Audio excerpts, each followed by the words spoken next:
Welcome back to another episode of Sal and Pal Stay at Home and Watch Movies. I'm here with my friend Touly. Say hi, Touly. Hi, guys. And today we're going to be reviewing Train to Busan Presents Peninsula. And just fair warning, there's going to be spoilers up ahead, so you've been warned. A zombie virus has, in the last 4 years, spread to all South Korea, and 4 Koreans in Hong Kong sailed through the blockade to Incheon for $20 million that's in a truck. I'm going to start off with my first pro for this movie was the opening shot, how it reminded me of the Walking Dead TV show. What I mean by this is that they paid attention to detail. For example, how the environment was taken over by nature after the 4 years that had passed, and zombies started showing up as decaying or falling apart. And that's kind of reminded me of The Walking Dead, where they pay attention to the details, how everything would change over time. And also a lot of scattered cars. Also, I like how they recapped without actually recapping the story. It was almost like a TV show where they had an interview and they were telling us what had happened since the previous movie, and that this movie was set 4 years after. Also, I liked that they had a small cast versus the previous movie, so that we can pay attention to each character and not be confused with having too many characters on screen at the same time. My next point is that it didn't feel like a sequel to me. This movie could have been a standalone movie since it didn't touch upon any of the characters from the first movie. This could be a pro or a con depending on how you see things, but for me, I think it was a pro and a con at the same time. So this is a bridge to my cons. Now on to my cons. The plot of the movie, that characters had to go back for money. This seems like a movie that involves a heist movie mixed with Mad Max and the Fast and the Furious with the car scenes. So it kind of, for me, didn't really fit the motif of the previous movie. I would have liked it if they had gone back for something. Maybe there was a lab, they had the cure and it was forgotten, and scientists said we need to go back for this, and these people actually went back, and the people in Korea that stayed there had found the cure. Sort of like I Am Legend, if you can follow my idea. So to me,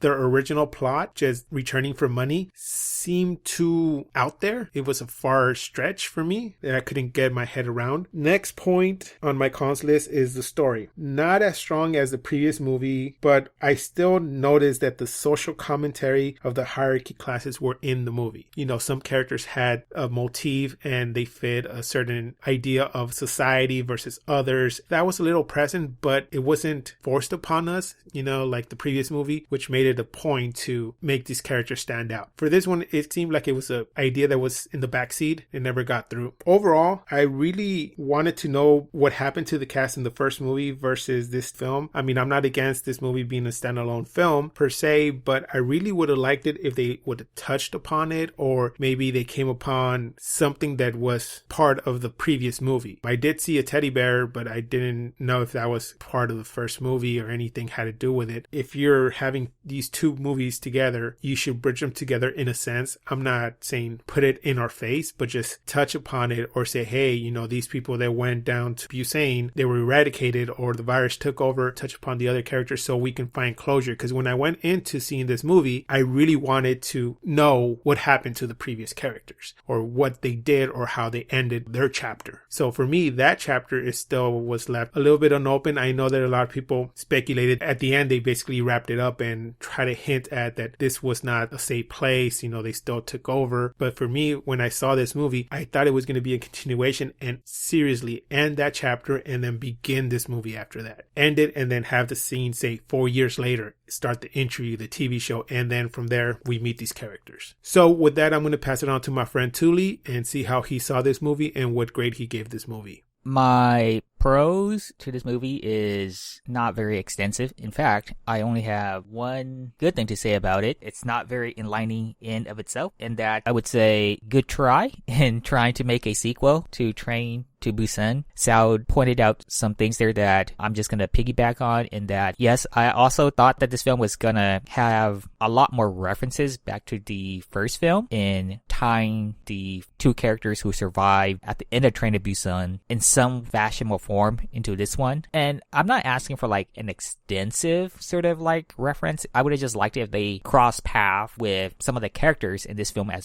one point or another. You know, it's just something to make me realize, oh, these two characters, they're safe, and then whatever happens there on after, then so be it. But I just wanted to see those two characters show up in some form. Yeah, this film did feel more like a standalone film, despite it trying to live off, I would even say, the success of the first film. In a way, I kind of look at it like a spin-off of The Walking Dead. There's a spin-off, of course, if you guys don't know, or you guys don't follow The Walking Dead series, TV series. Yeah, there's like this spin-off of The Walking Dead series where it's taking place within the same world, but in different parts, revolving around different characters. So I sort of treated this film in that light. However, what this film fails to do, though, in relationship to its predecessor, is it didn't capture what I loved about Train to Busan. The sort of character development, the sort of meaning behind these characters and what they're trying to achieve, the emotions, you know, the feelings that we experience based on the sort of sacrifices that these characters had to go through, and the sort of antics that some of these characters performed in order to just try to stay alive. And Sal alluded to the hierarchy of people, where people who are at the top feel like they have this sense of entitlement and they could do whatever they want and get away with it. And I feel like a lot of what I loved, if not almost everything that I loved about Train to Busan, did not exist in the sequel due to many reasons. The characters I did not feel invested in because I felt like the foundation of these characters, they weren't set clearly enough to be like believable, and thereafter establish them to sort of tie back to what it is that's eating them up. We know that normally in these sort of like zombie films, yes, the zombies are a part of the issue, but the things that I feel people will gravitate more towards is how these people react to the situation and to their own personal demons. I feel like the main character, even though they try to make us feel some sort of sympathy towards him because of what he did in the past, like him not rescuing the family his first go around and then failing to keep his own family safe as well and having to sort of live with that guiltiness thereafter. It just didn't have that same sort of impact like in the first film, where there was this believability behind the relationship between the daughter and the father, and how the father felt like he was failing her family, especially the daughter, for not taking his fatherly role as seriously as he should have. And he's trying to redeem himself throughout the film by trying to protect his daughter. Like, you can see the amount of effort that he's putting into despite the situation that they were in. Versus in this film, even like them having access to weaponry, like I think that sort of diminished that sort of potential as well. Because if you have these sort of resources available to you, I'm not saying that it's not impossible to still tell a compelling story, or a story that allows you to feel some sort of fragileness because you have no sense of protecting yourself. But the way they handled it, it just didn't make me feel as invested in these characters. And like these flashbacks and stuff, I think it was too much for my own taste as well. The amount of CGI that was used in this film was, to me, atrocious. That first car scene where they were trying to escape the horde of zombies, like that was overkill already. I truly feel that they were trying to cater more towards the Western audience in this film by introducing a lot of English commentary or English dialogue, and I felt that that really took away from the film because it just didn't feel as authentic as the original. I feel like the success of the original sort of dictated the sequel, and I did not like how they tried to do too much. It was very difficult to watch this film because there was no characters that I was invested in, and just, yeah, everything that I loved about the original just wasn't in this one. I feel like this was just one of those films where it wasn't necessary. And I was content, actually, with Train to Busan and not have like any sequels at all. Where Train to Busan being one of my favorite zombie films of all time, if not my favorite, to Peninsula being one of the worst I've ever seen. And to me, it's a shame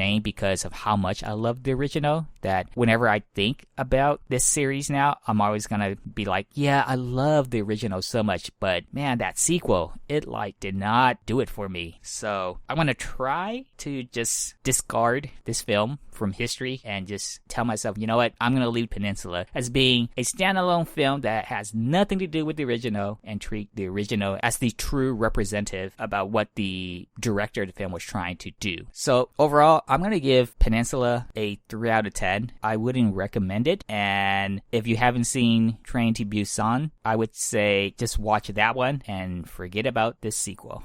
I totally agree with you on all the points you made. I feel the same way you did. I really loved the first one, but this one felt like it wasn't even close. To me, it just feels like they were just, like you said, riding on the fame of the first one. To tell you the truth, I really didn't like the guns in the movie because, in a sense, it's my same logic with The Walking Dead. Where do you get all the ammo?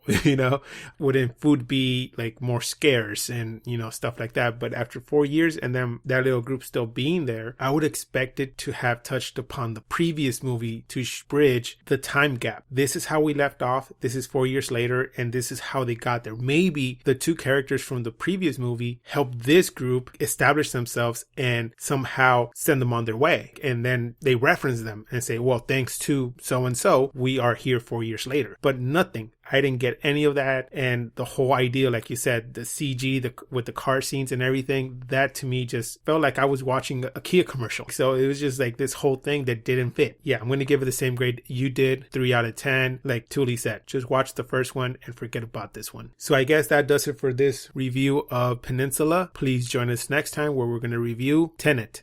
How can it move before I touch it? From your point of view, you caught it. But from the bullet's point of view, you dropped it. But cause comes before effect. No, that's just the way we see time. Please like, comment, and subscribe. You can find our social media links below. And like always, keep watching movies.